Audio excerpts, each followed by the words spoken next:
My husband abandoned me while I was in labor, and later my brother told him I didn't make it. Now, my husband wants me to cut my brother off. My husband and I got into a heated argument just a week before our daughter was born.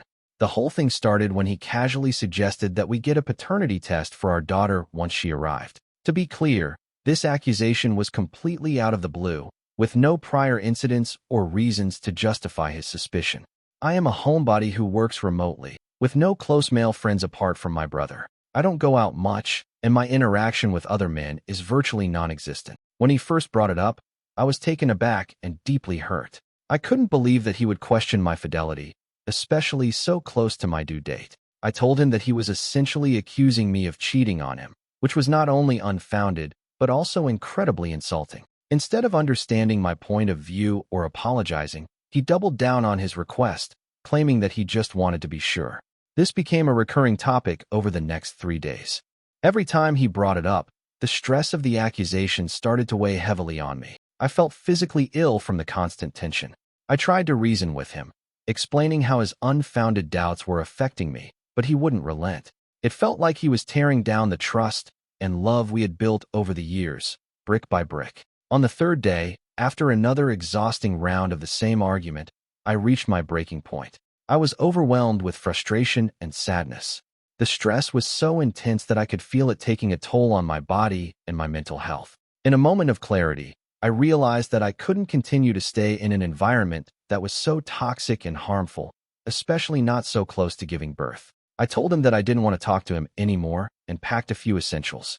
I left our home and went to my brother's house, seeking solace and support. My brother welcomed me with open arms, offering the comfort and understanding that I desperately needed. During this time, I called my husband to try and work things out, hoping for some resolution, but he refused to engage in a constructive conversation. After all this, I decided to go back home the next day to grab some things while my husband was at work. The atmosphere at my brother's house was supportive, but I needed some personal items and baby essentials to prepare for the upcoming birth.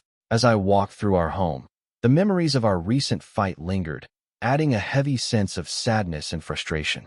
While I was gathering my belongings, I suddenly felt a sharp, intense pain in my abdomen.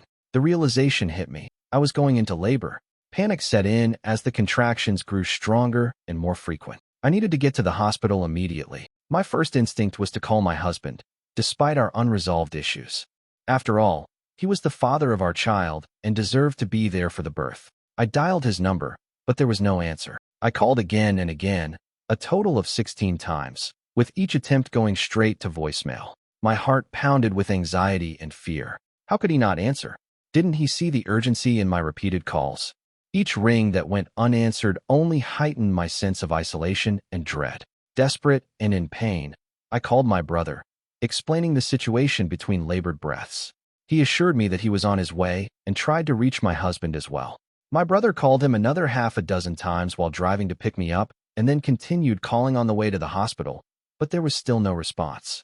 The silence from my husband was deafening, amplifying my fears and frustrations. As my contractions became more intense, I clung to the hope that my husband would somehow show up. The ride to the hospital felt interminable. Each bump in the road sent waves of pain through my body. My brother, trying to remain calm for my sake, drove as quickly and safely as he could. His wife, a nurse, was on the phone guiding us through the process and preparing to meet us at the hospital. Just when I thought things couldn't get worse, I felt an overwhelming urge to push. We were still miles from the hospital, and it became clear that I wouldn't make it in time. My brother pulled over, and his wife instructed him over the phone on what to do. In the cramped space of the back seat, I gave birth to my daughter. The pain was excruciating, and the situation was terrifying. I was bleeding heavily, and my brother's wife, who arrived just in time, helped deliver the baby and tried to manage the situation as best as she could. By the time we reached the hospital, I was in critical condition. I was rushed into surgery to stop the bleeding and had to undergo an emergency hysterectomy. Bonding with my daughter has been incredibly hard. Each time I look at her, I feel a mixture of overwhelming love and deep sadness. She is beautiful and innocent, a light in this dark period, but I can't shake the lingering pain and trauma from her birth. Holding her, I feel the pressure to be strong and joyful, yet the memories of the emergency and the surgery keep pulling me back into a state of sorrow and exhaustion. My brother's wife has been an immense support during this time. Her medical knowledge and calm demeanor have been invaluable, but even she knows that this emotional healing will take time. The point is that while I was still groggy and recovering from surgery, 10 hours after I had first called, my husband finally responded. I was just beginning to come around, disoriented and in pain, trying to make sense of everything that had happened. The nurses were bustling around, checking on me and the baby, and I could barely keep my eyes open. My brother had been by my side the entire time, his face etched with worry and exhaustion. He had my phone, handling all the calls and updates to family and friends. When my husband finally called back, my brother's face contorted with a mix of relief and anger. He couldn't believe it had taken my husband so long to respond, especially given the urgency of the situation. As he answered the phone, I could see the anger and frustration boiling over. My husband's voice came through, asking why I hadn't answered his calls. The sheer audacity of his question, after hours of silence during the most critical moment of my life, was too much for my brother to bear. "This is Jake," he said, his voice shaking with controlled fury. "I'm at the hospital. She didn't make it." Without waiting for a response, he turned off the phone, his hands trembling.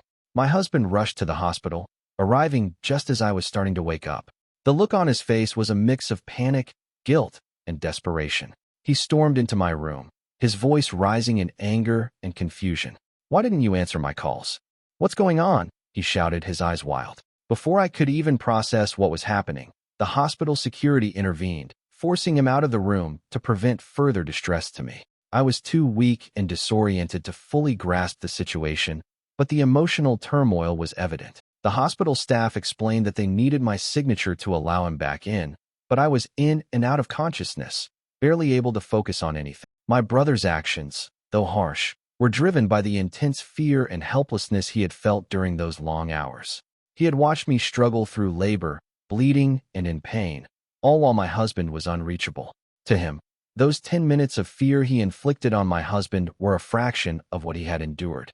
My sister-in-law thinks it was horribly cruel of my brother to tell my husband that I didn't make it, but she also believes that my husband deserved a taste of the fear and helplessness we all felt. She understands the emotional roller coaster we went through, and while she wouldn't have done it herself, she doesn't completely condemn my brother's reaction. My brother, on the other hand, stands firmly by his prank. He justifies it by saying that he only gave my husband 10 minutes of the same fear he had felt at my side for over 10 hours. He had witnessed firsthand the agony and danger I was in while my husband was unreachable. Whenever he sees my husband now, he doesn't hesitate to remind him that I nearly died because we waited for him. He's relentless in driving home the point, hoping it will instill some sense of the gravity of the situation. Before all this, my brother was mostly indifferent to my husband. They were cordial, but not particularly close. Now, the animosity is palpable. My brother absolutely hates him, and you can see it in his face whenever my husband enters the room. The once neutral expressions are now replaced with a deep, seething resentment. Since the birth, my brother has been visiting a lot. He doesn't trust my husband to care for me properly while I'm still healing. He makes sure that I have everything I need and helps with the baby, ensuring that I am supported during this vulnerable time. His protective nature has intensified, and he seems determined to be there for me in every way possible. My husband, on the other hand, is furious. He's outraged that my brother won't apologize for the prank and that I won't make him. He believes that I should force my brother to apologize, viewing it as a matter of principle. When I told him that the only reason my brother had my phone was because he wasn't there, he exploded in anger. He yelled at me, his frustration and guilt manifesting his rage. I'm trying to be empathetic, to understand that my husband feels guilty about everything that happened. I know he's struggling with his own emotions, but his reactions make it difficult to bridge the gap between us. I've spoken to my therapist, who has suggested that the apathy I'm feeling is likely general and not solely focused on him. She thinks it's lingering shock from the trauma, a natural response to such a harrowing experience. However, she didn't say much about the prank itself, leaving me to navigate the emotional fallout on my own. My mother-in-law has been texting me to say that my family is horribly cruel for the prank and that I should go no contact with my brother. And now my husband is saying the same. I just don't know what to do. I'm not in a good headspace. It's been hard to be in the same room with my husband, and I've been sleeping in the guest room with my daughter. He brought up the paternity test once, and I just exhaustedly told him to either get out of my face or go stay with his mom if he's planning on stressing me out even more. I really don't feel myself. Yes, I am taking the likelihood of PPD seriously, and my therapist has suggested that it may be PTSD too. However, I just want more opinions because I just don't know. This isn't a black and white issue. The fight we had was real. My anger was real, and the anger I feel at my husband is real. My brother's prank was extreme, but perhaps not completely undeserved given the circumstances. The big issue is that everyone's pride still seems involved here, and there isn't a concrete solution when everyone is pointing fingers. Perhaps waiting a couple of months could allow one party to humble themselves or let the situation peak, but continued conflict isn't sustainable. It's not fair to me to have to choose between them when it was my life on the line during labor. If it came to a choice at this moment, I feel like I'd choose my brother. He has never let me down and is the kind of older brother every sister wants. He rushed to my side when I needed help the most, driving me to the hospital and staying with me through the terrifying ordeal of childbirth. He took charge when my husband was unreachable. I feel guilty for feeling this way, torn between my loyalty to my husband and my gratitude towards my brother. Despite hating my husband right now, my brother has put his feelings aside to help me. He hasn't mentioned the prank or the incident, not wanting to add to my stress. He's even ignored my husband's anger, staying calm to avoid arguments that would stress me more. His actions come from love and concern for me, without expecting anything in return. Even so, I still feel like I'm not seeing this clearly enough. My husband is my partner and the father of our child. We've built a life together, and my anger about everything is wrapped in trauma. The betrayal I felt when he suggested the paternity test, his absence during the birth, and his behavior afterward have all left deep emotional scars. My therapist mentioned that my apathy and numbness are likely from the trauma I experienced, not necessarily my true feelings towards my husband. The love and history I share with my husband make this decision very difficult. I'm trying to balance my anger and disappointment with the understanding that he might be feeling guilty and overwhelmed too. But every time I remember those critical moments when I needed him the most, and he wasn't there, I feel betrayed, and it clouds my judgment. My brother, on the other hand, has been consistently supportive. He's helped me through this challenging time, showing me what true support looks like. The contrast between his actions and my husband's is stark, and it's hard not to let that influence my feelings.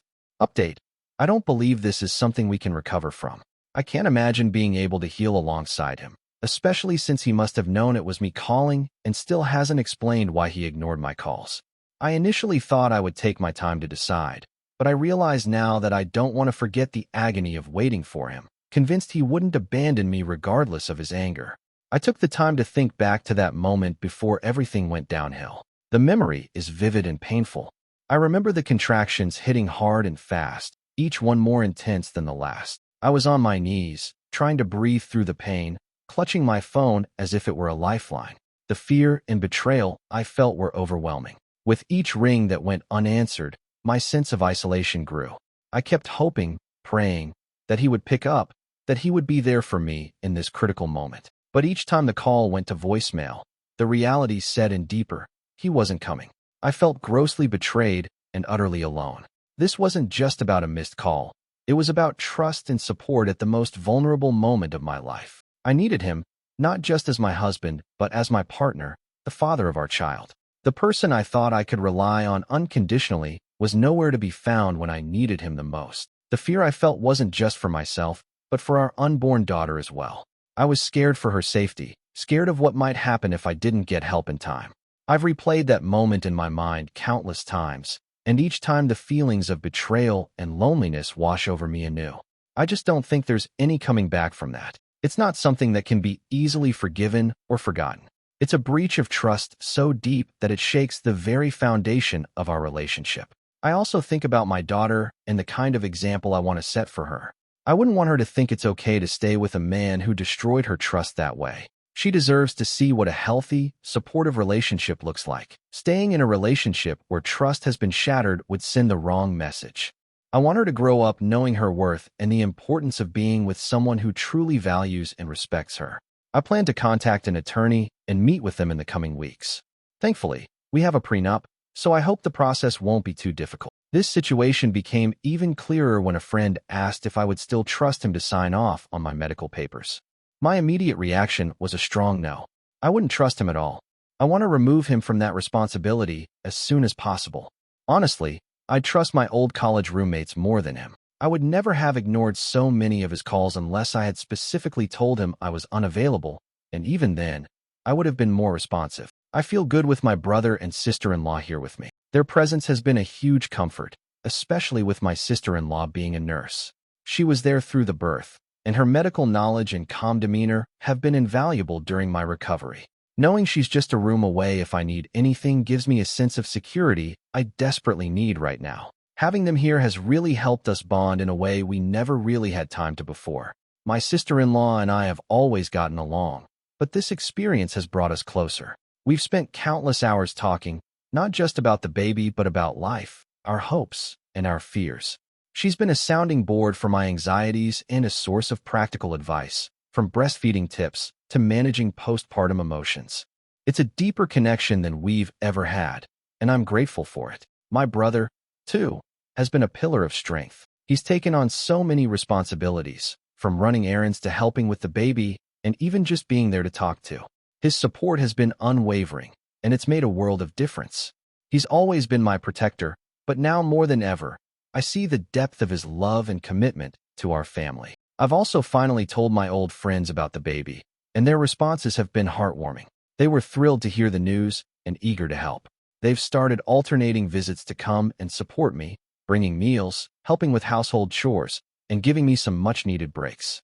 Their presence has been a breath of fresh air, reminding me of the strong network of friends I have, even though we might not see each other as often as we used to. The camaraderie and support from my friends have lifted my spirits significantly. They've been sharing their own parenting experiences, offering advice, and just being there to listen.